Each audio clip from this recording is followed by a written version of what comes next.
MPP Sarah Jama got kicked out of the NDP caucus here at Queen's Park today and censured by the legislature. We tried to ask her about it, but she was surrounded by protesters as she left the chamber. Ms. Jama, stop and speak with us, would you please? You do not tell me what to do. That was the scene just moments after the House voted to censure Jama, meaning she won't be allowed to speak in the legislative chamber anymore. The ayes being 63 and the nays being 23, I declare the motion carried. The member for Ottawa South has given notice of his dissatisfaction with the answer to his question given by the government. The post, which was later pinned to the top of her page, used the hashtag Free Palestine and called the situation, quote, apartheid in real time, but made no mention of the Hamas attack on Israel. Jama hired a lawyer without having first informed the party and threatened to sue the premier over comments he made that she had a history of anti-Semitism. Today, Ford's lawyer denied the accusations.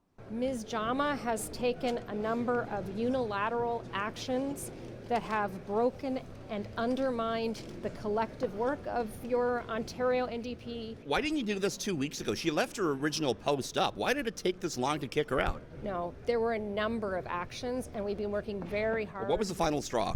You know, for us, there have been a number of issues that have come up in the last little while. Before the vote, Jama addressed the legislature. Since I made my statement, Israel has bombed refugee camps, United Nations schools, hospitals, airports, and the Rafah border crossing between Gaza and Egypt. The unspeakable destruction continues and represents collective punishment against all Gazans in retaliation for attacks by Hamas. The Ford government has done nothing meaningful to say about these atrocities and has now targeted me to distract from its own scandals. It was after those comments that Stiles kicked Jama out. In a way, somebody makes a decision to continue to act independently, then they can sit independently. Was there a lot of pushback from your caucus demanding that you do this? Oh, no. My caucus has been very unified. The Liberals abstained from the vote on whether or not to censure Jama, while the Green Party leader voted no. Like I say, the debate became weaponized. The government was appropriating it for something other than what it was intended to do. Opposed to MPP Jama's tweet. I publicly called for her to bring that tweet down, but I thought the censure motion was too sweeping.